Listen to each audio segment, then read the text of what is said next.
Chers collègues, chers partenaires, très heureux de vous retrouver à nouveau pour partager avec vous une réflexion subjective sur l'innovation pédagogique. Dans ma précédente vidéo, je me suis limité à 3 paradigmes préalables à l'innovation, à savoir la philosophie personnelle, le bilan professionnel et l'éveil de conscience.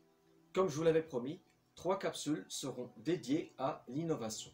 La deuxième et présente capsule est ainsi consacrée à un 4e paradigme modulant le processus enseignement-apprentissage.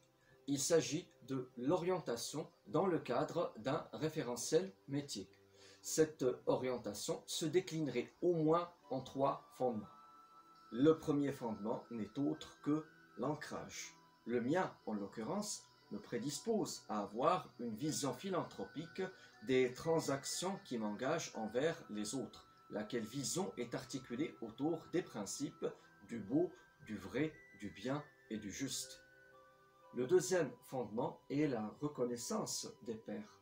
Une fois que cette vision nourrit les mécanismes relationnels, un individu X ou Y pourrait par exemple émerger d'un cercle professionnel où la reconnaissance des pairs serait en partie tributaire du niveau de réciprocité qu'il ou qu'elle génère à travers les contributions, les échanges, les apports. Bref, dans une sphère d'influence, la dynamique relationnelle entre nous, nos collaborateurs et nos collaboratrices, dépendra certainement de la triade donner, recevoir, rendre, comme l'ont si bien théorisé l'illustre économiste Adam Smith et le grand anthropologue Marcel Mauss.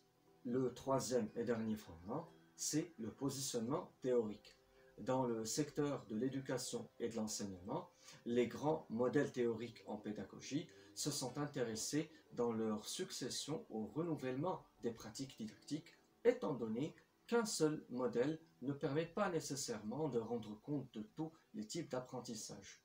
Ainsi, du modèle transmissif traditionnel au modèle connectiviste, en passant par le comportementalisme, le cognitivisme, le constructivisme, le socio-constructivisme, notre positionnement gagnerait beaucoup à être à la croisée de ces modèles.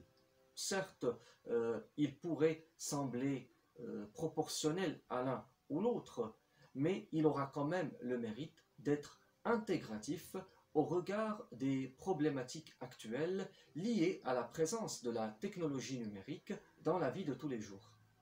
Maintenant, si vous prenez les 4 paradigmes, la philosophie personnelle, le bilan professionnel, l'éveil de conscience, le référentiel métier, vous pourriez assurément les associer à ce que nous appelons communément avoir une vocation, avoir du style, avoir des compétences, avoir une recette efficace dans l'encadrement et l'inspiration de nos apprenants. Et c'est ce dont il sera question dans ma prochaine vidéo consacrée à l'innovation pédagogique. Merci de m'avoir écouté et au plaisir de vous retrouver prochainement.